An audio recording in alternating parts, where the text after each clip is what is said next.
more than two diagrams according to the demand of the question.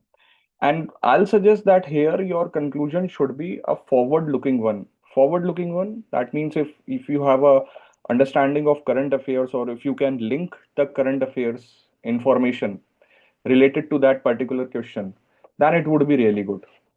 One thing that you should keep on mind that yesterday I also gave emphasis on this कि अगर आप किसी एक question को attempt कर रहे हैं and you think that you know this question, but once you start writing answer on that question और आप stuck हो जाते हो, तो avoid wasting time. Avoid wasting time. Once you are stuck, go to next question, and if time is left, then come back to this question on which you were stuck. तो आप अगर कहीं stuck हो जाते हैं तो उसमें ज्यादा टाइम वेस्ट ना करें। कि अगर आप सडनली वो फ्लो रुक गया, थॉट्स का फ्लो रुक गया आपके माइंड में, और आप एक एक अच्छा सेंटेंस नहीं बना पा रहे, आपको लग रहा है कि वो रिपीटेशन हो रहा है, कि आपने पहले ही लिख दिया था और वही थॉट्स आपके बार बार आ रहे हैं, instead of repeating the thoughts जिससे आंसर की क्वालिटी डिग्रेड हो। बेटर है कि कुछ नया लिखें आप, या फिर अवॉइड करें वहां पे टाइम वेस्ट करना, move to some other question then come back to this question. ऐसा नहीं है कि 8 मिनट्स आपको दे दिए तो 8 मिनट्स उसमें आप पूरा स्टक हो गए हो और आप कुछ कर नहीं पा रहे हो। Try to bring this into practice. Stop wasting time on one particular question. Don't take that question on your ego. Then diagrams, yes, yesterday I gave you the emphasis. I told you about diagrams. Having the practice of diagrams is very much necessary for answer writing of geography. ये आप कितने अच्छे से practice कर रहे हैं, यही आपकी प्रोग्रेस भी बताएगा कि आपने कितने डायग्राम्स प्रैक्टिस किए, फ्री हैंड आप कैसा बना पा रहे हैं, नीट एंड क्लीन कितना है, या फिर अ, अ, आपकी लेबलिंग कैसी है, सिंगल गो में आपने बना लिया। तो that what it will help in getting you good extra marks जो आपके आ सकते हैं अच्छा डायग्राम बनाने से, नीट एंड क्लीन डायग्राम बनाने से। और डायग्राम बनाने से क्या होगा कि आपकी जो वर्ड लिमिट है जो वो थोड़ी सी कम हो जाएगी, क्योंकि ऑब्वियस सी बात है आप स्पेस लोगे उसमें, और आप डायग्राम से बहुत सारी चीजें समझा सकते हो जो आप शायद एक बड़े पैराग्राफ से ना समझा पाओ। And see if if a examiner looks at your diagram और वो आपके डायग्राम में देखता है कि सब बिल्कुल सही बनाया है आपने, लेट्स से कि आप सोल्सिटाइज, समर सोल्सिटाइज का एक डायग्राम बना रहे हो, बिल्कुल क्लियर बनाया है आपने, सर्कल ऑफ इल्यूमिनेशन दिखाया, उसमें एक्सेल टिल्ट दिखाई अर्थ की, आपने ये बताया कि नदर्न हेमिस्फीयर में समर सीजन है, सदर्न हेमिस्फीयर में विंटर सीजन है, बिल्कुल नीट एंड क्लीन डायग्राम है आपका, हर चीज अपने अच्छे से समझा दी उस डायग्राम में। तो examiner will have a impression कि अगर आपका डायग्राम सही है तो ऑब्वियसली आपने पैराग्राफ में सही ही लिखा होगा, क्योंकि आप अपना डायग्राम देख के ही लिखोगे उसमें। तो it leaves a good impression कि ठीक है दैट दिस पर्सन नोज। और वहां पर फिर आपकी वर्ड लिमिट वगैरह की भी बर्डन आपका थोड़ा सा कम हो जाता है, आपका टाइम बच जाता है। तो try to include more and more diagrams relevant to the question आप कर पाए। And yes, when you practice answer writing, इसकी भी प्रैक्टिस करें कि आप जल्दी से डायग्राम बना लें, उसमें ज्यादा टाइम खराब ना हो आपका। फिर अगर हम यूपीएससी आंसर बुकलेट की बात करते हैं, यस्टरडे आई टोल्ड यू कि वो A4 पेज साइज नहीं होता है, उसमें मार्जिन होती है। सो when you talk about 150 words answer और 250 वर्ड्स आंसर, आपको कितने पेजेस मिलते हैं बुकलेट में? क्योंकि जब when you appear for mains, आपका क्वेश्चन पेपर आंसर बुकलेट के साथ अटैच्ड होता है। आप अपना क्वेश्चन पेपर सेपरेट कर लेते हो जो आप घर लेके जा सकते हो, ठीक है, वो हो गया सेपरेट। इसके अलावा आपकी जो आंसर बुकलेट होती है उसमें भी क्वेश्चंस लिखे होते हैं, और उस क्वेश्चन के नीचे खाली पेजेस होते हैं। अब जैसे आपने 10 मार्क्स का क्वेश्चन लिया, 10 मार्क्स के क्वेश्चन के नीचे मार्जिन के ऊपर क्वेश्चन होगा, और फिर मार्जिन स्टार्ट हो जाएगी, यानी वहां से आंसर लिखना आपको शुरू करना है, मार्जिन के बाहर नहीं जाना, ना तो आपका डायग्राम जाएगा ना आपकी राइटिंग जाएगी। So when you are looking beyond the question, so you will have 2 pages, one this side, 2 pages to write 150 words, ये क्वेश्चन के बिलो हैं। तो 150 वर्ड्स के लिए you will get 2 pages in your answer booklet. For 250 words question आपके पास 1, 2 और 3 ऐसे 3 पेजेस होंगे, जहां पे आपको 250 वर्ड्स में अपना आंसर सफाइस करना है, कंप्लीट करना है, जो भी आप मेंशन करना चाह रहे हो। तो दीज थिंग्स, या इस तरह से आप अपनी जो आंसर राइटिंग कर रहे हैं, आप ऐसी मार्जिन वाली बुक्स लेके कर सकते हैं। तो वो हैबिट भी रहेगी फिर आपकी कि इतने ही पेजेस होते हैं। सी इस तरह से ये free hand diagrams you can make, India का डायग्राम आप जैसे there are many videos on YouTube, मैं भी आपको सिखा दूंगा इंडिया का फ्री हैंड डायग्राम 30-40 सेकेंड्स में आप बना सकते हो अपने आंसर्स में। तो like these diagrams and maps in which you draw in your answer writing will have a very good effect, कि आपके आंसर की वैल्यू बढ़ जाती है, विजुअल रिप्रेजेंटेशन आ जाता है। विजुअल रिप्रेजेंटेशन जरूरी है ज्योग्राफी में, बाकी सब्जेक्ट्स में इतना मैटर नहीं करता है, ज्योग्राफी में काफी मैटर करता है। और इससे आप स्पैटियल रिलेशनशिप्स बता सकते हैं। जैसे अगर ये डायग्राम देखें तो इसमें आपके कोस्टल रीजन्स इंडिकेटेड है, इंडिया के मैप में कोस्टल रीजन्स आर इंडिकेटेड। तो एक हो गया कि आप लिख कर बता दो कि भाई इंडिया के कोस्टल रीजन्स के बारे में लिख दो। तो कोस्टल रीजन्स के बारे में आप स्टेट बाय स्टेट लिख रहे हो कि गुजरात में रण, गल्फ ऑफ कच्छ है, गल्फ ऑफ काठियावाड़ है। फिर महाराष्ट्र में कोंकण रीजन है, महाराष्ट्र और गोवा में। तो आप पैराग्राफ से समझा रहे हो हर स्टेट के बारे में। लेकिन एक बेटर वे क्या हो सकता है कि आपने मैप में दिखा दिया कि गुजरात में ये है, महाराष्ट्र, कर्नाटक और केरल में ये कोस्टल एरियाज है, यहाँ की ये खास बात है।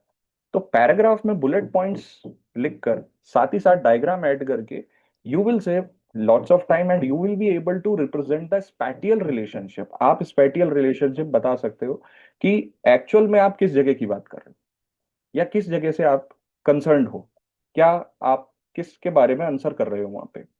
एंड यस, यूपीएससी वैल्यू करती है ऐसे वेल लेबल्ड और रिलेवेंट डायग्राम्स को। ऐसा नहीं इरेलीवेंट आपने बना दिया, पूछा कुछ बना कुछ रहे हो आप। रिलेवेंट होना चाहिए, वेल लेबल्ड होना चाहिए, नीट एंड क्लीन होना चाहिए, that is also very much needed. And you can get additional marks, 1 or 2 additional marks, which can make the difference in your final on the mark sheet that you can get. And obviously diagrams आपकी information को जल्दी convey करता है lengthy text के बजाय। The diagram is able to convey the information very fast. वो अभी हम भी देखेंगे हमारी आंसर राइटिंग जो आज हम शुरू करने वाले हैं। And moving to the next one, this is one should understand that in your conclusion the knowledge of current affairs वो काफी काम आती है। तो अगर आप कंबाइन कर पाते हो करंट अफेयर्स को अपने स्टैटिक पोर्शन से तो that would be very good. A forward looking conclusion can help you to put a very good impression on the examiner कि आपको स्टैटिक की नॉलेज तो थी ही, साथ ही साथ आप अवेयर हो कि इस स्टैटिक नॉलेज से रिलेटेड करंट अफेयर्स क्या है, और आप अपने आंसर में उसको लिंक कर रहे हो, अपने उस एस्पेक्ट को ऐड कर रहे हो। तो it it adds value to your answer. आपको कुछ सोर्सेज हैं जो आयल एडवाइस की फॉलो करनी चाहिए, आप वैसे भी करते होंगे, यूपीएससी की प्रिपरेशन आप कर रहे हैं। तो the people who prepare for UPSC वो न्यूज़पेपर्स जैसे ये दोनों तो पढ़ते ही हैं। इन दोनों में से कोई भी एक आप पढ़ सकते हो। Hindu and Indian Express are a very good source for your current affairs of environment and geography. And Down to Earth magazine I will suggest कि ठीक है, ऑप्शनल है, आप चाहो तो पढ़ लो। और मंथ में 2 बार आती है डाउन टू अर्थ, ठीक है। It's a very good magazine, है ना। तो मोस्टली इन्वायरमेंटल चीज़ों पे इसका कंसर्न होता है, बट हाँ ठीक है, ज्योग्राफिकल रिलेटेड भी आप इसमें से एस्पेक्ट्स देख सकते हो, climate change, biodiversity, environment related.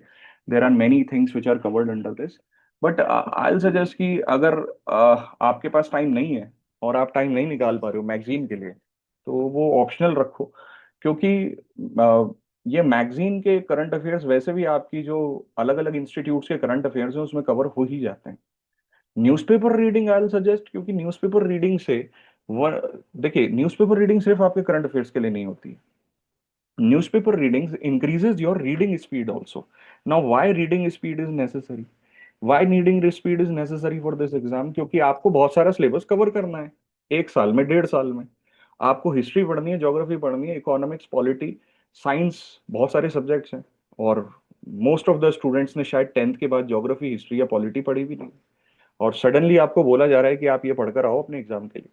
तो you have to cover very vast syllabus. Not only cover, you have to revise that, you have to practice that. तो वो कैसे हो पाएगा जब आपकी रीडिंग स्पीड अच्छी है?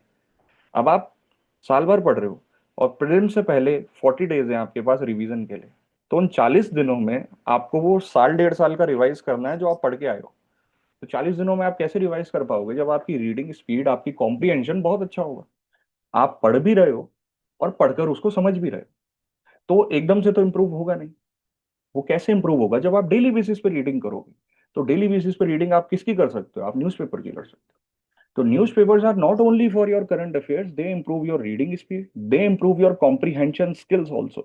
And these comprehension skills are very much necessary for your exam preparation. CSAT में आप क्या करते हो? सी सेट में रीडिंग कॉम्प्रीहेंशन के पैराग्राफ्स आते हैं। इस बार 29 आरसी आए थे, हर बार 27 आते हैं। इस बार 29 आरसी आए आपके सी सेट के एग्जाम में। तो भाई जिसकी मैथ्स अच्छी नहीं है, जो मैथ्स में स्ट्रगल कर रहा है, 29 आरसी का मतलब 65 मार्क्स का पेपर हो गया। तो 65 मार्क्स तो आपके सिर्फ रीडिंग कॉम्प्रीहेंशन के हैं। और उसमें करना क्या है आपको? आंसर तो आपके सामने ही है ना, आपको पैराग्राफ में से निकालना है बस वो आंसर। मैथ्स में तो आप पूरा सॉल्व करो, उसको पैराग्राफ याद होना चाहिए, आपको स्टेप्स सही होने चाहिए, तब आंसर आएगा। अब जो स्टूडेंट स्ट्रगल कर रहा है मैथ्स में, उसके लिए तो बहुत अच्छा चांस है आरसी में स्कोर करना। और वो कैसे कर सकता है? जब उसकी रीडिंग अच्छी हो, कि जल्दी से पैराग्राफ पढ़ा, क्वेश्चन पढ़ा, आंसर निकाला, नहीं समझ में आ रहा फिर से पैराग्राफ पढ़ा। तो वो कब हो पाएगा? जब आप लिमिटेड टाइम में, आपकी रीडिंग स्पीड अच्छी होगी, आपकी कॉम्प्रिहेंशन अच्छा होगा। तो सी सेट की लोग कहते हैं कि कैसे प्रैक्टिस करें, कैसे होना चाहिए। तो सी सेट की प्रैक्टिस तो आप डेली बेसिस पे खुद भी कर सकते हो, एटलीस्ट रीडिंग की तो कर ही सकते हो, जिससे आपकी आरसी के पैराग्राफ्स या सॉल्व करने की एक्सरसाइज इंप्रूव हो जाए। तो following the newspapers not only help in your answer writing, getting giving you knowledge of the current affairs. अगर आप उसको इस तरह से ले रहे हैं कि नहीं भाई मेरे को तो ये पैराग्राफ पढ़ना है, इसको समझना है मेरे को कि क्या लिखा है इसमें, तो वो आपकी आरसी की भी एक प्रैक्टिस हो गई एक तरह से। Then when you read editorials in your newspaper, जब आप एडिटोरियल्स पढ़ते हैं अपने न्यूज़पेपर में, तो एक चीज है कि एडिटोरियल्स होते क्या है। देखो आपने आज जैसे आपने हिंदू न्यूज़पेपर पढ़ा, उसका एडिटोरियल खोला, उसमें 4-5 आर्टिकल्स आ गए, कोई बड़ा आर्टिकल होगा, कोई छोटा आर्टिकल होगा, आप पढ़ रहे हो। तो एक्चुअल में वो आर्टिकल क्या है? वो किसी ऑथर ने लिखे हैं, किसी पर्सनालिटी ने लिखे हैं, जो उस फील्ड का एक्सपर्ट है। वो अपने व्यूज एक्सप्रेस कर रहा है उसमें, आप पढ़ रहे हो, आपको समझ में आ रहा है कि ये पर्सन क्या कहना चाह रहा है, इसके क्या पॉइंट ऑफ व्यू है। तो एक्चुअल में क्या कर रहा है? वो अपना पॉइंट ऑफ व्यू आपको समझा रहा है। वो आपके लिए हेल्पफुल कैसे है? वो आपके लिए हेल्पफुल है जब आप ऐसे लिख रहे हो। आप ऐसे में क्या कर रहे हो? आप ऐसे में अपना पॉइंट ऑफ व्यू लिख रहे हो, कि आपको टॉपिक दे दिया, आपने सेलेक्ट किया और आप अपना पॉइंट ऑफ व्यू उसमें लिख रहे हो। तो पॉइंट ऑफ व्यू लिखना आप कैसे सीखते हो? जब आप वो आर्टिकल्स पढ़ते हो, जब आप वो एडिटोरियल्स पढ़ते हो, when you try to understand how you can express yourself. So newspaper reading can give you so many things for your preparation. आपकी बहुत सारी चीजें इंप्रूव हो सकती हैं। तो उसको अगर आप सिर्फ करंट अफेयर्स के पॉइंट ऑफ व्यू से देखते हो, तो वो आपका स्कोप थोड़ा सा लिमिटेड है। अब आपको, आप पे डिपेंड करता है आप उसको कैसे प्रैक्टिस कर रहे हो, how you take this newspaper reading, है ना। शुरू में हो सकता है टाइम लगे आपको, लेकिन जैसे जैसे डेली बेसिस पे कर रहे हो, न्यूज़पेपर रोज पढ़ रहे हो आप, तो आपका बहुत सारी चीजें इंप्रूव हो सकती हैं, टाइम भी कम लगेगा। तो yeah coming back to this what we were discussing, current affairs with static portion, yes, they are important to write answer on geography. जैसे अगर आपसे पूछा जा रहा है, for example, discuss the impact of urbanisation on ground water. ये urbanisation का क्या इफेक्ट हो रहा है ग्राउंड वाटर पे? अब मैं आपसे जनरली पूछूं कि भाई अर्बनाइजेशन का क्या इफेक्ट है ग्राउंड वाटर पे, बता सकते हो आप? कोई भी bullet points, just some general point. Sir, जब जब बहुत ज्यादा अर्बनाइजेशन होगा तो लोग ना misuse of the ground ground water करेंगे। And and then the depletion of the ground water will be done, which is a very harmful for our future generation. Okay, so you are saying when the population will increase, misuse of the water will increase. देखिए misuse Yes, word sir. थोड़ा सा गलत हो गया इसमें, आप ऐसा कहो कि over use of the water will increase. जरूरी नहीं है कि पॉपुलेशन बढ़ने से मिसयूज। सिस्टमेटिक यूज नहीं होगा सर। जिस एरिया में कम सिस्टमेटिक पॉपुलेशन है, मिसयूज तो यूज। वहां भी हो सकता है। जिस एरिया में जी सर। पॉपुलेशन कम है, मिसयूज तो वो तो आपकी हैबिट पे डिपेंड करता है ना, कि आप किस तरह से वाटर जी को सर। कंजर्व कर रहे हो। Okay, so you are saying that urbanisation will lead to over use of the water, and over use of the जी water will lead to more and more exploitation of ground water. ठीक है, सही point है आपका। जी sir. और कोई बता सकता है आप में से कि अर्बनाइजेशन से ग्राउंड वाटर पे क्या इफेक्ट पड़ेगा? Anyone else? Sir, it will block natural drainage pathways due to concretization that will prevent recharge of groundwater. Okay, you are saying that the natural flow of the water will increase due to concretization, कि It अगर will हम block the natural drainage pathways. Natural drainage path, जो at least जो percolation होता है, rainfall होगा और water जो धीरे धीरे परकोलेट हो रहा था, अगर हम कॉन्क्रिटाइजेशन कर देते हैं तो वो परकोलेट नहीं हो पाएगा, ग्राउंड वाटर रिफिल नहीं हो पाएगा। Yes, very good point. अभी एनजीटी ने डिसीजन भी दिया इस पे, नेशनल ग्रीन ट्रिब्यूनल ने। चंडीगढ़ म्यूनिसिपैलिटी ने क्या किया, चंडीगढ़ म्यूनिसिपैलिटी ने जो आपके पेड़ होते हैं, जो आप देखते हो कि शहरों में जो पेड़ लगे हैं, पेमेंट्स है, चंडीगढ़ म्यूनिसिपैलिटी ने पेमेंट को रिपेयर करने के चक्कर में उनको पूरा पैक कर दिया। तो जो पेड़ जहां पे उनके आसपास स्पेस होती थी that water can go down, अब उसको पूरा पैक कर दिया। तो what will happen, the tree will suffocate, क्योंकि पानी तो जाएगा ही नहीं ना नीचे, कंक्रीट बना दिया आपने उसके आसपास। तो the same point, that concretization can lead to decrease in the percolation of water, तो ग्राउंड वाटर रिफिल नहीं हो पाएगा। ठीक है, 2 पॉइंट्स आ गए आपके। आपने कहा ओवर यूज बढ़ सकता है, पॉपुलेशन बढ़ेगी तो डिमांड बढ़ेगी, एक्सप्लॉइटेशन बढ़ेगा, और कॉन्क्रिटाइजेशन हो गया तो नेचुरल फ्लो ऑब्स्ट्रक्ट हो जाएगा। Okay, good points. Any other point that is coming in your mind? Sir ये दूसरा पॉइंट कि जितना भी ज्यादा ये पॉपुल पॉपुलेशन होगी, उतना ही तो ज्यादा सब लोग पेस्टिसाइड्स का वो करेंगे use for the crops. Hmm. तो उससे ना सर ये ground ground ground water pollute water हो सकता है, yes will be yes yes, कॉन्टिवेटेड। कैन बी कॉन्टेमिनेटेड, कि over usage of chemicals, insecticides and जी pesticides sir, for the food of the can lead to pollution of the population. Ground water. Okay, साथ ही साथ आप इसमें एक ये भी पॉइंट ऐड कर सकते हो कि जैसा बैंगलोर के केस में आपने देखा, बैंगलोर में क्या था, once upon a time in Bangalore there were 150 lakes, 150 lakes हुआ करते थे वहां पे। आज नहीं है। आज कितने बचे हैं लेक्स? बहुत कम लेक्स बचे हैं, क्योंकि क्या हुआ है वहां पे एनक्रोचमेंट हो गया। एनक्रोचमेंट हो गया, the buildings have come up, the population have grown, the city has grown. तो वो जो नेचुरल वाटर बॉडीज थी उन पे एनक्रोचमेंट हो चुका है, और वो नेचुरल वाटर बॉडीज एक तरह से रिफिल करती थी ग्राउंड वाटर को। तो अब जब लेक्स ही नहीं रहे तो ग्राउंड वाटर रिचार्ज भी पॉसिबल नहीं है, क्योंकि एनक्रोचमेंट हो गया, the big buildings have come up there. So urbanisation का ये भी इम्पैक्ट हो सकता है कि आपकी जो नेचुरल वाटर बॉडीज हैं they will be encroached and the refilling of the ground water would be would not take place. तो ऐसा बना के आप इसमें ये पॉइंट्स लिख सकते हो कि अर्बनाइजेशन से ऐसा ऐसा होगा। ये तो हो गए जनरल पॉइंट्स। लेकिन अगर आप करंट सिचुएशन से अवेयर हो कि इंडिया में ग्राउंड वाटर की क्राइसिस क्या है, और वो समर्स में कितनी खराब हो जाती है, कौन से एरियाज हैं जहां बहुत ही वर्ष है, क्या सिचुएशन है, गवर्नमेंट की कौन सी स्कीम्स है जो ग्राउंड वाटर रिचार्ज या फिर रेन वाटर कलेक्शन के लिए है, ऐसी चीजों को आप अपने कंक्लूजन में या आंसर की बॉडी में इंक्लूड कर सकते हो, या आप एक सॉल्यूशन बता सकते हो अपने आंसर में कि ठीक है ये प्रॉब्लम्स है, अर्बनाइजेशन से ये प्रॉब्लम्स है, ये हो रहा है इंडिया में, लेकिन गवर्नमेंट ये स्टेप भी ले रही है इन चीजों को ठीक करने के लिए। तो that will improve your answer, और that will give you a forward looking conclusion कि हाँ आपने प्रॉब्लम्स तो बता दी, साथ ही साथ सॉल्यूशन भी बता दी। तो करंट अफेयर्स में आप कंट्री की वाटर क्राइसिस के बारे में बात कर लो, सॉल्यूशंस के बारे में बात कर लो, या गवर्नमेंट की स्कीम्स के बारे में बात कर लो, तो दैट विल हेल्प। यानी नॉलेज है आपको करंट अफेयर्स की, तो उसे आप लिंक कर सकते हो अपने स्टैटिक पोर्शन से। यार आप चैट्स में क्या मैसेज भेजते हो? I am not able to see, just a minute.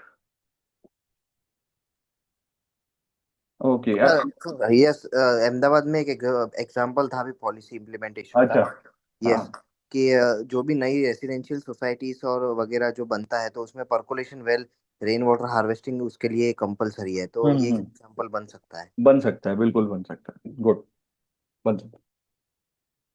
Okay, चलो शो, या then this is what I showed you yesterday की कुछ ज्योग्राफी के आर्टिकल्स हम करेंगे इनकी बात once we move ahead with our syllabus. ऐसे आर्टिकल्स को हम लेंगे हमारे आंसर राइटिंग सेक्शन में, and we will try to develop questions on them, we will try to write a answer on them.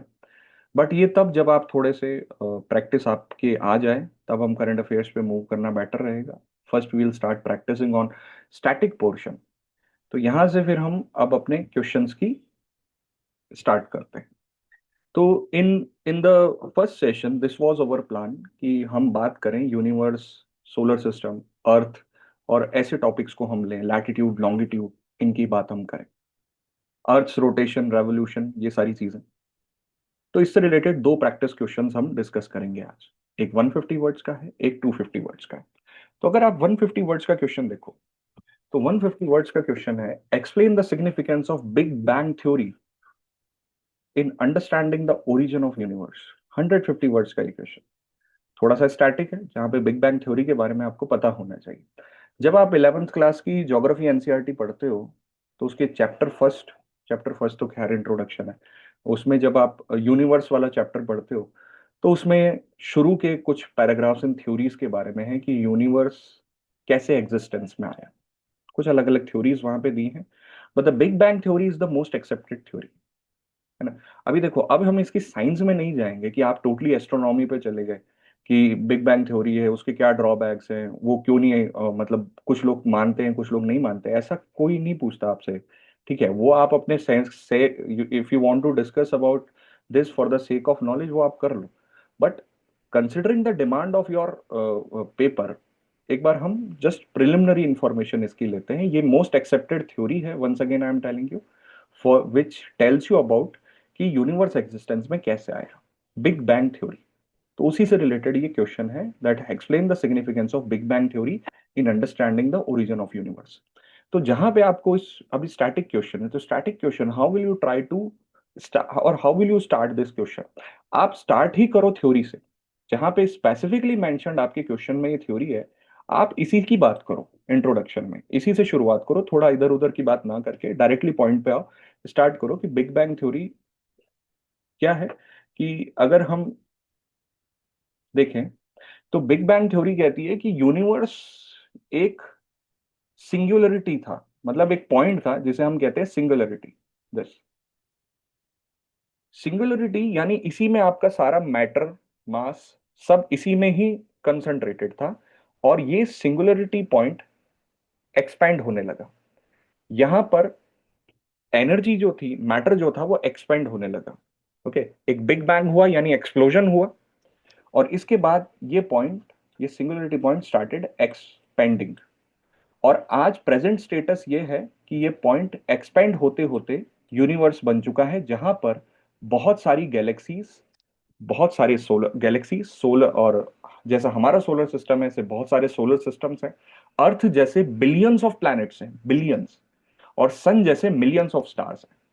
तो बिग बैंग थ्योरी आपको क्या बताती है कि जब present universe that you are looking at, ये कभी एक पॉइंट हुआ करता, it expanded, exploded, big bang explode हुआ, और उसके बाद ये एक्सपेंड करता जा रहा है, फैलता जा रहा है। और जो आप प्रेजेंट यूनिवर्स देख रहे हो, ये अभी भी एक्सपेंड कर रहा है। ओके, तो जैसे अभी अभी जैसे आपके, for just just for your point of discussion, exam वगैरह के पॉइंट से नहीं बता रहा, जैसे अगर आप कुछ एस्ट्रोनॉमर्स को देखते हो, कुछ फिजिसिस्ट को देखते हो, वो अगर उनसे ये सवाल पूछा गया, जैसे प्रोफेसर ब्रायन कॉक्स हैं, one of the popular physicist, है ना, इंटरनेट पे काफी रील्स आती हैं उनकी।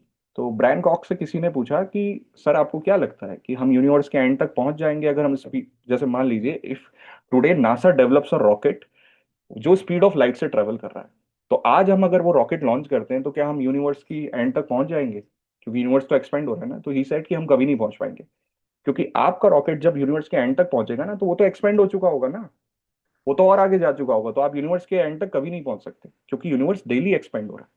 This is what the basis of big bang theory, कि once it was a point of singularity, it exploded and expanded, and it is still expanding।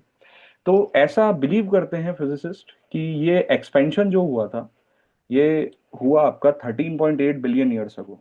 Okay, and then ये एक सिंगुलरिटी पॉइंट जो था, यहाँ पे सारा मैटर आपका concentrated था, ये एक स्मॉल पॉइंट था, and all the matter and energy were concentrated here. इसके बाद एक्सप्लोजन हुआ, and universe has been expanding. इसके बाद यूनिवर्स एक्सपेंड होने लगा धीरे धीरे। जब यूनिवर्स कूल डाउन हुआ तो इसमें छोटे छोटे पार्टिकल्स बने। ऐसा नहीं कि यूनिवर्स के एक्सपेंड होते ही प्लैनेट्स बन गए थे, छोटे छोटे पार्टिकल्स बने, जैसे प्रोटॉन्स, न्यूट्रॉन्स, ये बने, और फिर मैटर बना। ओके, और मैटर, जैसे जैसे ये कूल डाउन हुआ यूनिवर्स, ग्रेविटी के कारण मैटर स्टार्टेड टू क्लम्प, ये एक दूसरे से कंबाइन होने लगा मैटर। और फिर इसी मैटर के कंबाइन होने से एक लंबे टाइम प्रोसेस के बाद आप क्या देखते हो, प्लैनेट्स बने, स्टार्स बने, गैलेक्सीज बनी।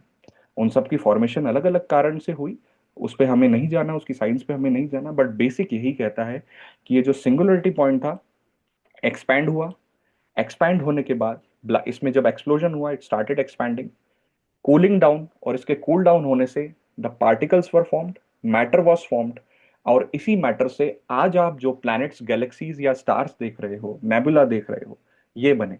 तो this is the basis of big bang theory, that universe, ये आप इस तरह से इंट्रोड्यूस करो कि big bang theory helps us in understanding the origin of the universe and why and the formation of stars, planets and galaxies in our universe. ये इसका basis है।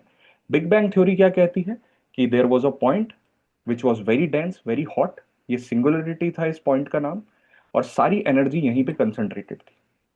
इसके बाद ये पॉइंट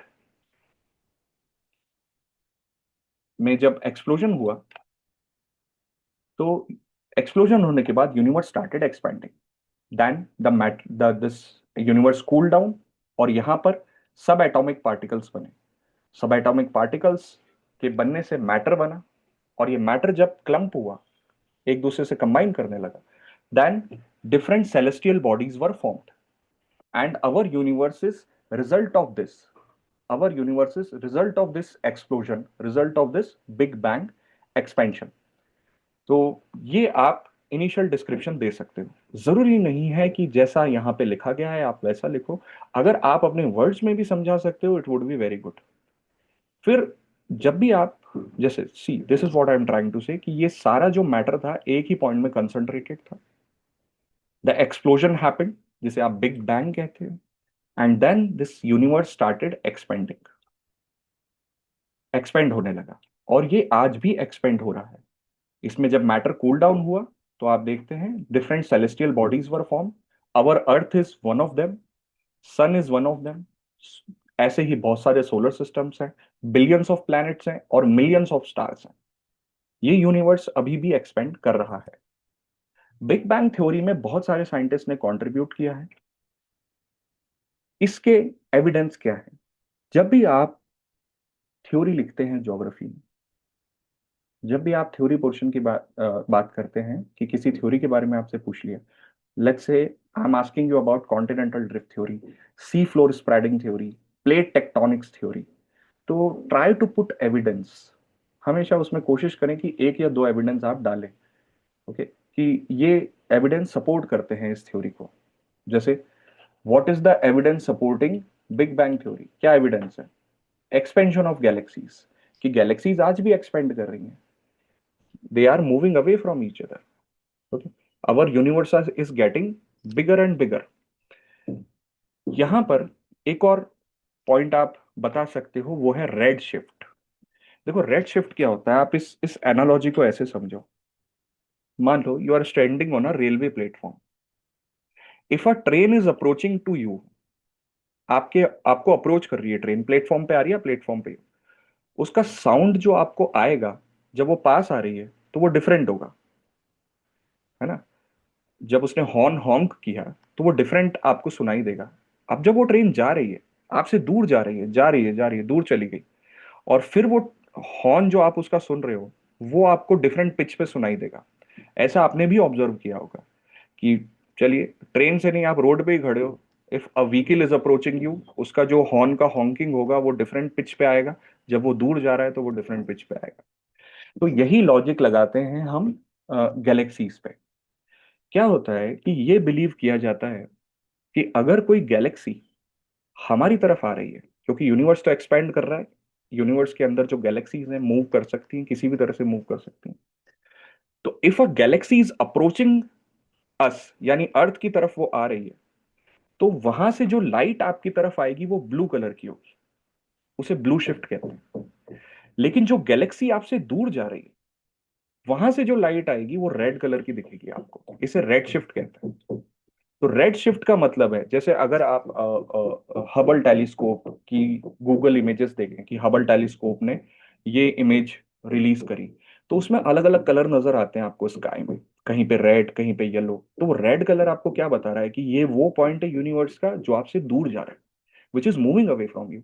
तो वहां से जो लाइट आ रही है वो रेड कलर की है, ओके, क्योंकि उसकी जो वेवलेंथ होती है वो बड़ी होती है, the wavelength is more, so that is why the red color is, it appears reddish to you.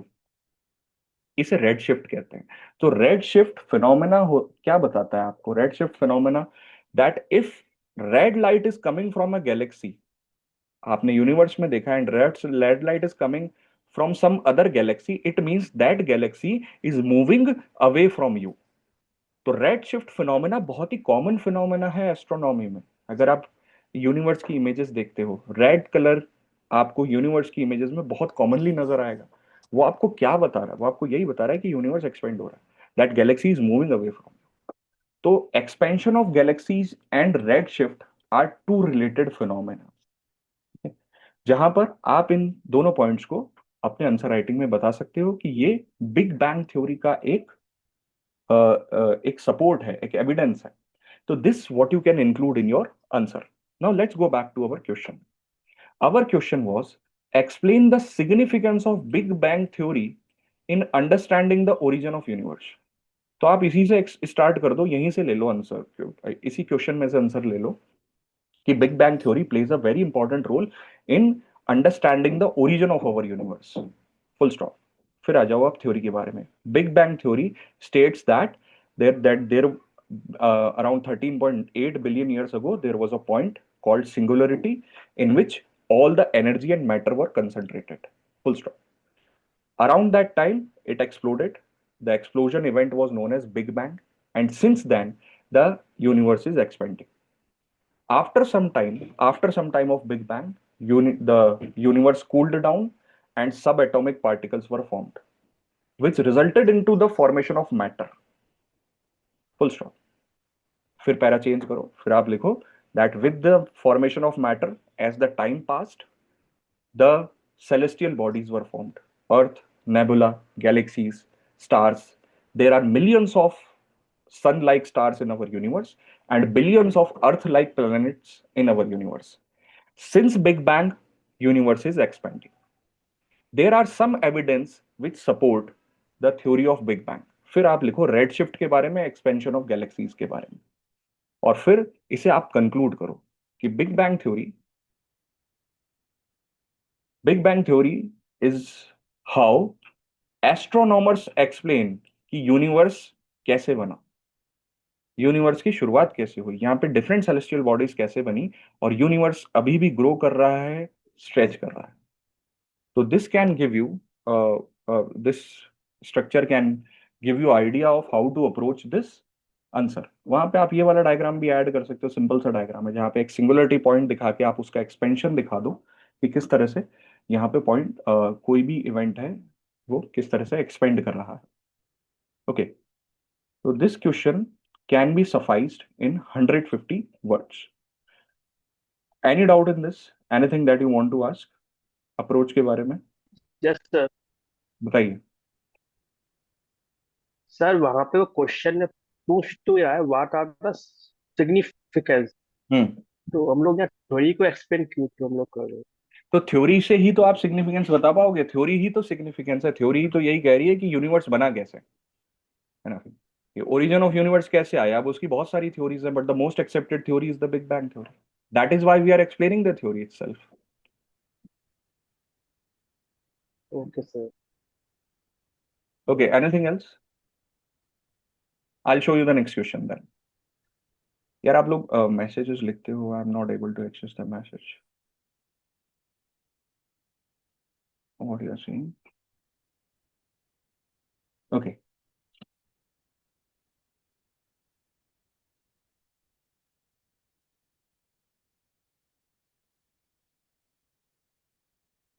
The next question that is of 250 words, जो आज हम प्रैक्टिस जिसके बारे में हम डिस्कशन करना चाहेंगे। हाउ डू, चलिए एक बार आप लोग रीडिंग कर लेंगे question.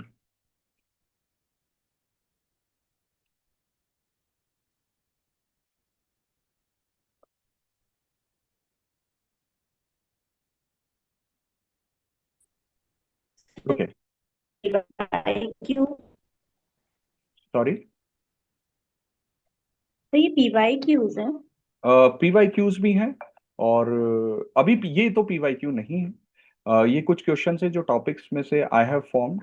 P Y Qs we will see, क्योंकि जैसा मैंने आपको बताया शुरू में आपको जो फिजिकल ज्योग्राफी जियोमॉर्फोलॉजी के ज़्यादा पीवाईक्यूज नहीं मिलेंगे। आपको क्लाइमेटोलॉजी, ओशनोग्राफी और इंडियन ज्योग्राफी के ज़्यादा पीवाईक्यूज मिल जाएंगे। So will see PYQs also अगर आएंगे तो। But this is one of the common question जो काफ़ी बार आप रिपीटेशन में देखते हो, टेस्ट सीरीज में भी और आपके अलग अलग बुकलेट्स में भी। तो this is a very common question which says that how do Earth's tilt and revolution affect seasonal variations and what are the implications for climate change? 250 words में अगर आप इसे आपको करना है तो आप कैसे करेंगे? तो सबसे पहले आप इसमें बताइए, जैसे क्वेश्चन हम देखें, earth tilt. So you mention about earth tilt that earth is tilted on its own axis. Earth is tilted on its own axis at 23.5 degree. कि अर्थ की एक्सिस अपने ही प्लेन पे टिल्टेड है, 23.5 डिग्री का एंगल बनाती है। ठीक है। अब इस टिल्ट से होगा क्या? इस टिल्ट से क्या होगा that earth is tilted and earth revolves around sun. Earth sun के अराउंड रिवॉल्व करती है। So due to which what will happen that just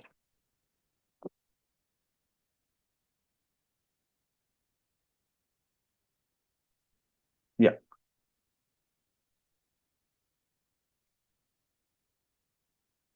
Okay. So due to Earth's tilt, as I've told you that Earth is tilted on its own axis at an angle of 23.5 degree. तो यहाँ पर अर्थ की tilt होने से the sunlight, the insolation that we receive, earth के अलग अलग points पे कैसा इंसोलेशन आता है? अर्थ के अलग अलग पॉइंट पे इंसोलेशन वेरी करता है। कैसे वेरी करेगा? That around equator sunlight would be very direct. Sun से जो इंसोलेशन आएगा it will be direct at equator. Equatorial region में, इक्वेटर के आसपास वाले रीजन में सनलाइट डायरेक्ट आती है, जबकि सनलाइट जो पोल पे आती है वो स्लैंट हो जाती है। सो सनलाइट व्हेन कम्स डायरेक्टली, यहां पर ये कंसंट्रेटेड रहती है and the temperature increases. While the sunlight is slanted here, तो यहां पोल्स पे temperature is cold. So one thing is very much sure कि ये जो अर्थ का टिल्ट है ये डिसाइड करता है कि किस रीजन में कितना इंसोलेशन आएगा, कहां पे सनलाइट डायरेक्ट होगी, कहां पे ये स्लैंटेड आएगी। एंड देन जब आप इन दोनों को कंबाइन कर देते हैं तो एक और कंसेप्ट आ जाता है, वो है अर्थ पे change of seasons. Why the season changes? Because earth revolves around sun. Earth sun के अराउंड रिवॉल्व करती है। तो जब अर्थ सन के अराउंड रिवॉल्व कर रही है, one thing you can see कि अर्थ टिल्टेड भी है अपनी एक्सिस पे, earth is revolving around sun and earth is tilted on its own axis. तो अर्थ जब टिल्टेड है तो ये तो पॉइंट हो गया northern hemisphere, northern hemisphere, and this is southern hemisphere. So earth की टिल्ट के कारण one hemisphere is towards the sun and one hemisphere is away from the sun. जैसा आप देखो कि नदर्न हेमिस्फीयर तो सन की तरफ टिल्ट हो चुका है और सदर्न हेमिस्फीयर सन से अवे है। So northern hemisphere is tilted towards the sun, so it will receive more sunlight, it will receive more insolation, while southern hemisphere will receive less insolation. तो जब northern hemisphere will receive more insolation तो यहाँ पे कौन सा season होगा? यहाँ पे समर सीजन होगा। और जब southern hemisphere will receive less insolation तो यहाँ पे कौन सा सीजन होगा? यहाँ पे विंटर सीजन होगा। तो दैट मीन्स कि सीजन्स क्यों चेंज होते हैं? सीजन्स चेंज होते हैं अर्थ के रेवोल्यूशन के कारण। Summer season, winter season. Hemisphere which is towards the sun will have summer season, hemisphere which is away from the sun will have winter season. Same way आप इस position को देखो अर्थ की, यहां पर अर्थ का southern hemisphere is towards the sun and northern hemisphere is away from the sun. तो यहां पर समर सीजन होगा और यहां पे विंटर सीजन होगा। तो जब आप इन कंसेप्ट्स को कुछ जनरल कंसेप्ट्स को कंबाइन करते हैं तो one thing can you can conclude इन कि अर्थ की एक्सिस, अर्थ की टिल्ट और अर्थ का रेवोल्यूशन वो रिजल्ट करते हैं change in seasons. This is what we are trying to talk about. Now coming to question, यही चीज आपसे पूछ रहा है, how do earth tilt and revolution affect seasonal variation? Question को अगर आप दो पार्ट में डिवाइड करो तो यहां पर एक चीज आ जाती है कि क्लियरली आपसे पूछा जा रहा है कि अर्थ का टिल्ट और रेवोल्यूशन सीजनल वेरिएशंस को कैसे अफेक्ट करता है. तो that means you mention earth tilt, you mention earth revolution कि अर्थ सन के अराउंड रिवॉल्व करती है और अर्थ को 365 डेज 6 आवर्स लगते हैं रेवोल्यूशन को कंप्लीट करने में, और इसी के कारण सीजनल वेरिएशन आता है. प्रेफरेबली आप ये वाला डायग्राम बना दें तो ज्यादा अच्छा है, जिसमें आपकी दोनों चीजें शो हो जाएगी, अर्थ का टिल्ट भी, अर्थ का रेवोल्यूशन भी, और सीजनल वेरिएशन भी आप इसमें शो कर पाओ.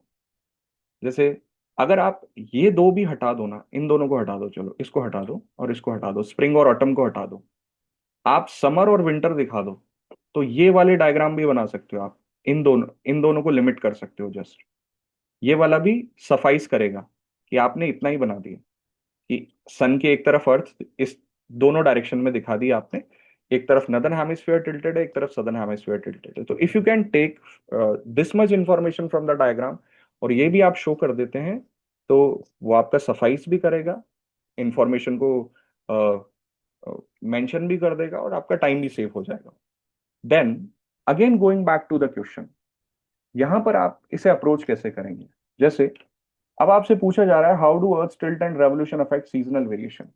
तो यहां पर आप मेंशन कर दोगे कि अर्थ टिल्टेड है, अपनी अर्थ की एक्सिस टिल्टेड है, अर्थ सन के अराउंड रिवॉल्व करती है और इसमें सीजनल वेरिएशंस आते हैं. लेकिन इससे 250 वर्ड्स आपके कंप्लीट नहीं हो पाएंगे, क्योंकि बाद में तो आपको थोड़ा बहुत लिखना है क्लाइमेट चेंज के बारे में. तो फिर और क्या ऐड कर सकते हो आप इसमें, और क्या चीज आ सकती है सीजनल वेरिएशन में, जिससे आपके आंसर की क्वालिटी भी बढ़े, वर्ड लिमिट भी कंप्लीट हो और आप अपने आंसर की डिमांड को पूरा भी कर पाओ. ये तो चलो आपने बेसिक इंफॉर्मेशन लिख दी. What else you can include in this? Okay, anyone, आप और क्या इंक्लूड कर सकते हो, आप बता सकते हो इसमें? जैसे ये डायग्राम ने लिख दिया, ये बना दिया, जो इन्फॉर्मेशन मैं आपको बता रहा हूँ वो भी आपने मेंशन कर दी. आपको क्या लगता है कि आप और क्या पॉइंट, मैं फर्स्ट पार्ट की बात कर रहा हूँ, how do earth tilt and revolution affect seasonal variation, what else you can put in? आप क्या लिख सकते हो इसमें और? शायद मानसी पीडीएफ मिल जाएगा, this is nothing to worry about, ये आपको मिल जाएगा. या एनीवन प्लीज. सर हम लोग एक टेबल एक बना हो सकते हैं जहाँ पे हम लोग लिखेंगे कि समर समर सॉलिस्टिल कहाँ पे होगा, और ये विंटर सॉलिस्टिल कहाँ पे सॉल्स्टाइस, होगा. Solstice, okay okay. हाँ, और ये इक्वी इक्वी इक्वी इक्विनॉक्स, नॉक्स क्या होता है. जी सर, ये सब हम गुड लोग टेबल गुड. एक बना सकते हैं. यस, इससे बिल्कुल इससे बिल्कुल. तो हमारी जगह भी थोड़ी सी हाँ, ऑक्यूपाई हो जाएगी. तो yes, you can include this and this should be included because equinox solstice are related to your seasonal variations only. वो भी अर्थ के जी टिल्ट और रेवोल्यूशन के कारण हो रहे हैं. तो एक बहुत अच्छा पॉइंट गौरव ने बताया जो आप अब इसमें ऐड कर सकते हो, जो आपकी आंसर की क्वालिटी को इंप्रूव भी करेगा, वर्ड लिमिट को पूरा करने में हेल्प भी करेगा और आंसर की डिमांड को सेटिस्फाई भी करेगा. देखिए, इक्विनॉक्सेस एंड सोल्स्टाइस की अगर हम बात करते हैं तो वो भी रिलेटेड है अर्थ के सीजनल वेरिएशन से. तो you talk about solstice and equinox.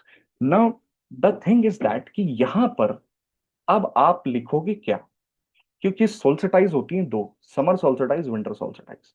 Equinox भी दो बार आती हैं.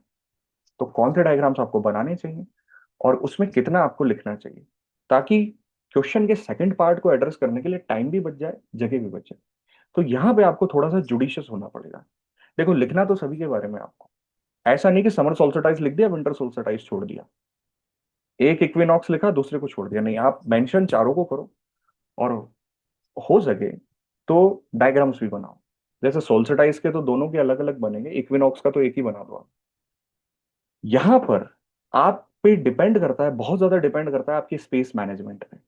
देखिए, जब आप आंसर की शुरुआत करेंगे तो जो initial information that I told you वो तो आपके पहले पेज में खत्म हो जानी चाहिए।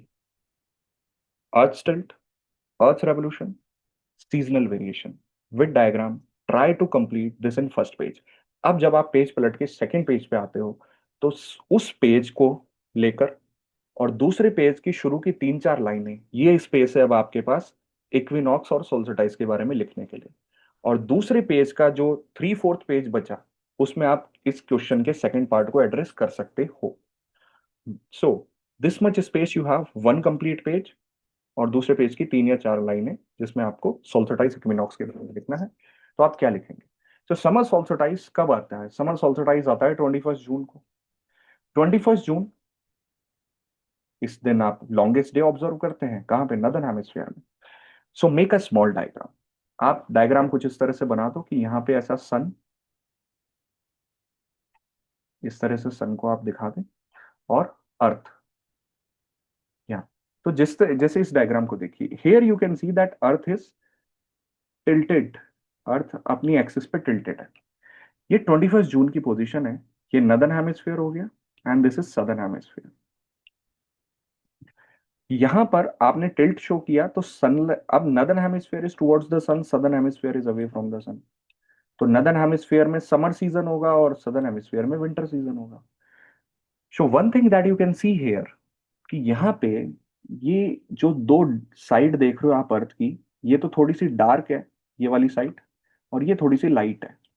लाइट दैट मीन्स सनलाइट आ रही है ना, यहाँ पे डे होगा और यहाँ पे नाइट होगी।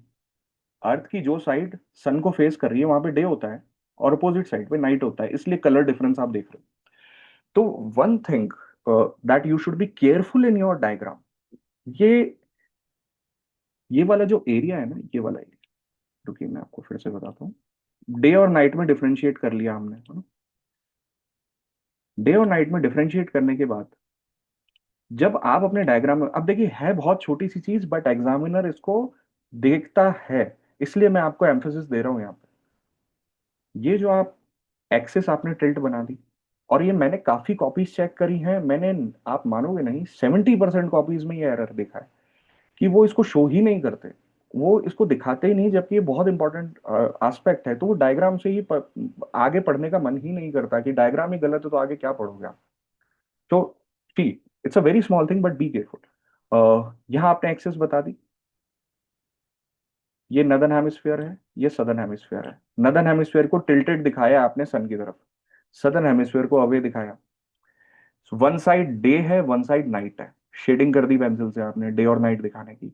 तो यहाँ पे ये वाला जो रीजन आप देख रहे हो ना, ये वाला रीजन, ये आर्कटिक सर्कल से नॉर्थ पोल के बीच का रीजन है। This region is between Arctic circle and north pole. ये पूरा का पूरा डे साइड में आएगा। Okay, now I am telling you error लोग क्या करते हैं, ये अर्थ की एक्सिस दिखा दी, यहां पे लिख देते हैं नॉर्थ पोल, इसको नॉर्थ पोल दिखा देते हैं। भाई ये नॉर्थ पोल थोड़ी होगा, नॉर्थ पोल तो ये होगा ना। ये तो आपका डायग्राम ही गलत हो गया, फंडामेंटली गलत है। बहुत छोटा सा एरर है बट वो फिर आगे आगे आपका आंसर ही गलत हो जाएगा। उसमें आपने पैराग्राफ में सही भी लिखा होगा ना तो भी मार्क्स नहीं मिलेंगे। See these are the small things that you should be careful. वो जल्दबाजी में हो जाता है। ये नॉर्थ पोल नहीं होगा, नॉर्थ पोल ये होगा, क्योंकि नॉर्थ पोल तो टिल्ट हो गया ना। एक तरफ तो आप बात कर रहे हो अर्थ की एक्सिस की टिल्ट की, दूसरी तरफ आप डायग्राम में उसको दिखा नहीं रहे हो। तो try to understand this when you are showing summer solstice. Earth का एक हेमिस्फीयर सन की तरफ टिल्टेड है, एक हेमिस्फीयर सन से अवे है। तो ये वाला जो रीजन है ना, आर्कटिक सर्कल से नॉर्थ पोल तक का, ये डे साइड में आएगा। और इस पोर्शन को देखिए, ये रीजन जो एंटार्क्टिक सर्कल से लेके साउथ पोल का रीजन है, ये वाला, ये नाइट साइड में आएगा। तो यहाँ पे क्या होगा, यहाँ पे होगा 24 आवर डे। यहाँ डे राइट सनलाइट ही रहेगी 24 आवर तक डे, और यहाँ पे क्या रहेगा 24 आवर नाइट। यही तो सोल्स्टिस है। सोल्स्टिस क्या मतलब क्या होता है? सोल्स्टिस, सोल्स्टिस एक लैटिन लैंग्वेज का वर्ड है। सोल्स्टिस लैटिन लैंग्वेज में मतलब होता है अनइक्वल। तो अनइक्वलिटी तो दिखा रहे हो आप यहाँ पे, unequal day of length and night, कि कहीं पे तो 24 आवर डे है और कहीं पे 24 आवर नाइट है, यानी अनइक्वल रहती है day of length of day and length of night. तो ये हो गया summer solstice, in which you are explaining the tilt of the earth, northern hemisphere is tilted towards earth, and the portion between the region between Arctic Circle and North Pole is on day side, while the region between Antarctic Circle and South Pole is on night side. 24-hour day is observed on Arctic Circle and North Pole. 24-hour night is observed on Antarctic Circle and South Pole.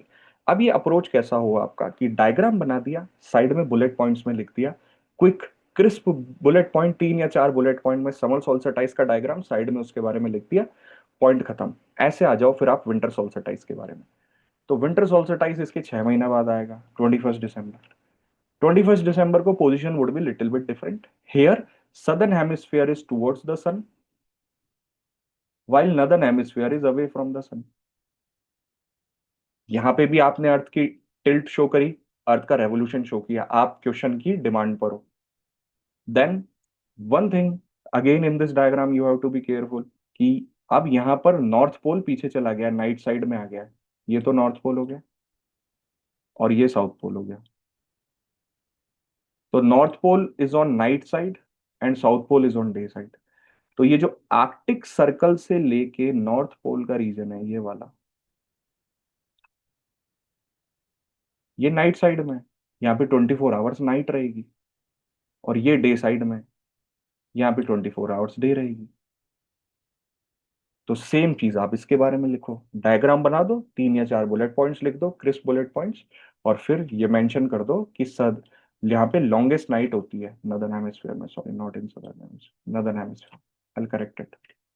तो ये solstice आपने समझा दिए। Solstice भी आपको क्या बता रहे हैं, सीजनल वेरिएशन ही बता रहे हैं एक तरह से, एक समर सोल्स्टिस एक विंटर सोल्स्टिस। और फिर आप लिखें इक्विनॉक्स के बारे में। इक्विनॉक्स भी 2 बार आता है साल में, 6 महीने के डिफरेंस में आता है, 21 मार्च 21 सितंबर। देखिए कुछ बुक्स में 22 सितंबर लिखा है, कुछ बुक्स में 23 सितंबर लिखा है, ओके। बट मैं सजेस्ट करता हूं कि आप एक यूनिफॉर्म डेट ही याद रखो ताकि कंफ्यूजन ना हो। सबका 21 जून, 21 दिसंबर, 21 मार्च, 21 सितंबर। इससे क्या होगा, कंफ्यूजन नहीं होगा।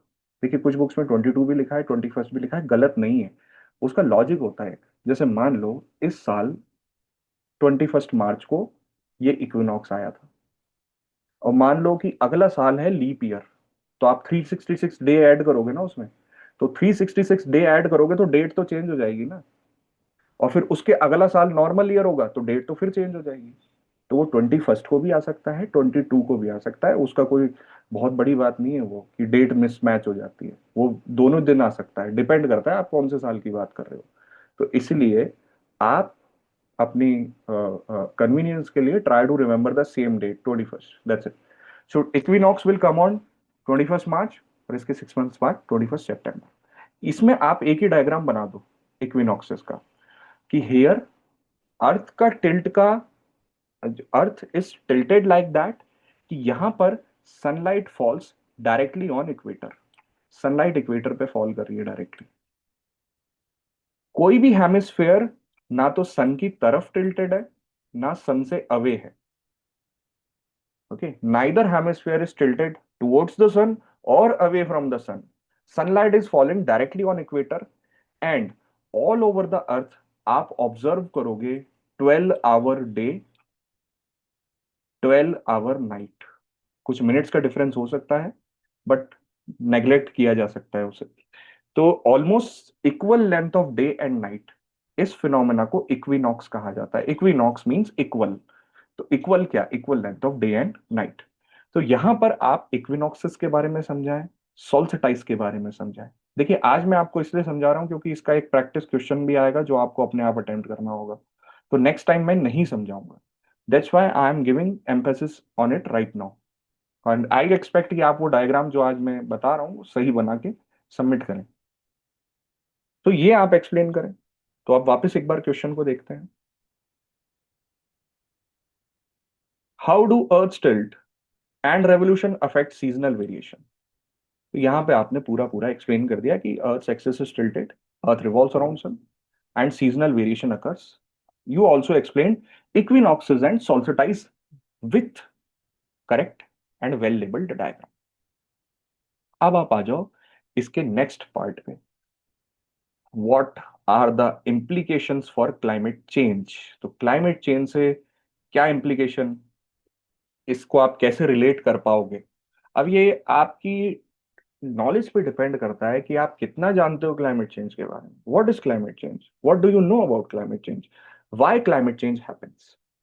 तो उसमें आप, जहां पे आपके पास 3/4 पेजेस अवेलेबल हैं, आप अपनी इंफॉर्मेशन को थोड़ा सफाइज करो।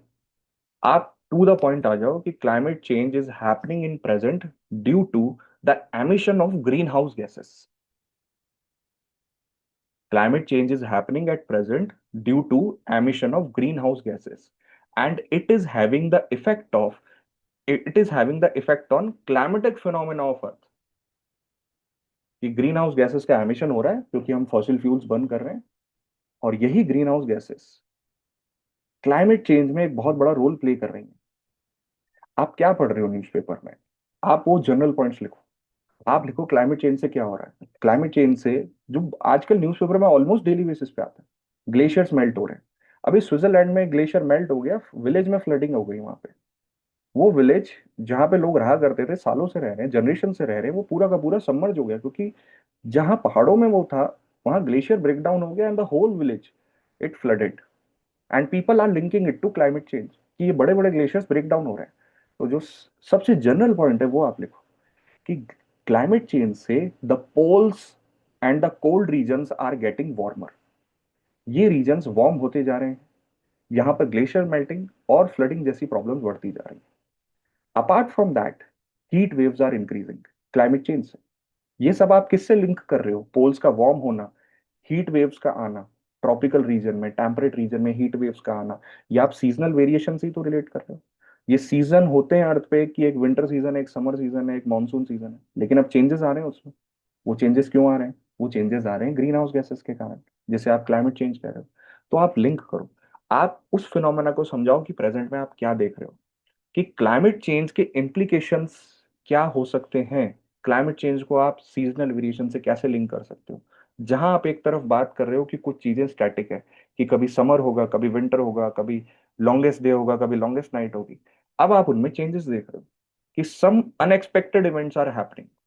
तो try to link the information of these climate change events, जैसे what you can say that climate change is driven by gas greenhouse gas emissions, कि ग्रीन हाउस गैस emissions बढ़ते जा रहे हैं due to burning of fossil fuels, और इससे हमारे अर्थ पे क्या आ रहे हैं, सीजनल वेरिएशंस आ रहे हैं, and due to which extreme seasonal shifts are happening.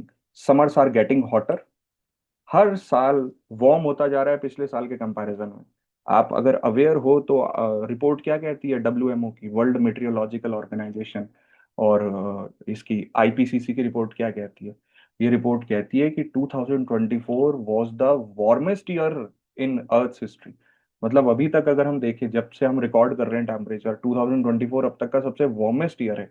Every year is getting warmer because heat waves are getting intense. और हीट वेव से क्या हो रहा है, हीट वेव से आप सबसे कॉमन फिनोमेना क्या देख रहे हो, कि day by day, day to day जो लाइफ है एक कॉमन मैन की, वो डिस्टर्ब हो जाएगी। कि इतना एक्सट्रीम टेम्परेचर है कि आप फिजिकल एक्टिविटी उसमें कर ही नहीं पा रहे हो। Forest fires have become very common, casualties have increased, the demand of cooling has increased, demand of water has increased.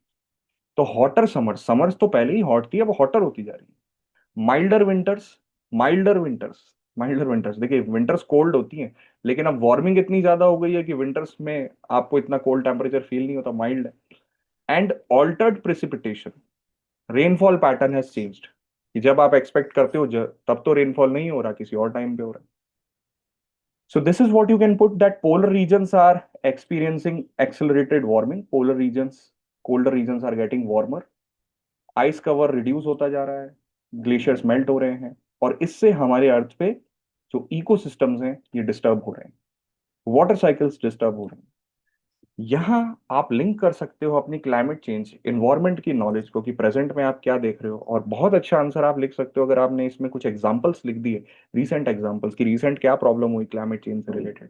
तो this can make a good answer for you. समझ में आया आप लोगों को what I am trying to say, कि किस तरह से अप्रोच रहेगा इसमें आपका। Yes, sir. अरे क्या? Yeah, yes, Mansi, you're saying something? Huh. Okay. Any doubt you guys have? Anything that you sir want to please ask? एक बार ना जो पहला वाला क्वेश्चन था उसकी एक बार वो मैं क्या वो लिखा वो दीजिए ये बिग बैंग थ्योरी? पहला वाला क्वेश्चन। हाँ सर। हाँ, बताइए इसमें क्या थैंक यू क्या? सर। नहीं सर हो गया सर, बस मुझे एक बार वो नहीं, ये तो आपको क्वेश्चन पूरी को पीपीटी देखना आज था। मिल जाएगी। ये तो पूरा आपको मिल ही जाएगा। आपके लिए ज्यादा सर काम का आज क्या है? ज्यादा काम के लिए आपका है ये इंफॉर्मेशन। ये आज आपकी असाइनमेंट है, which you are suppose to write and submit, जो मेल आईडी देवराज सर ने आपको आपके दिया है। ओके, ये पीपीटी मैं आपको अभी फॉरवर्ड कर रहा हूँ, और ये क्वेश्चंस हैं आज आपका होमवर्क। एक 150 वर्ड्स का है, एक 250 वर्ड्स का है। लिख पाएंगे आप लोग इस पे? Will you try to write answer on this? Yes sir. Okay. चलिए तो I'll conclude here, because two questions we discussed, two questions I have given you for your homework, and from here we will continue tomorrow. Any doubt you have till this point?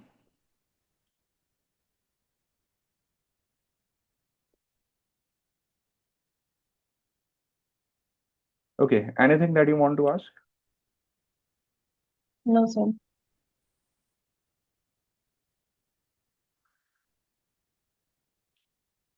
Okay. So I'll stop here. I'll end the meeting and I'll forward this PPT to Devraj sir. Devraj sir will forward it to you. Assignments के question आप submit करें और उन्हें mail पे भेज दीजिए. I'll give the feedback there itself. Okay then. So we call it a day now. Thank you, sir. Yeah. Okay. All the best. Yeah. Thank you, sir.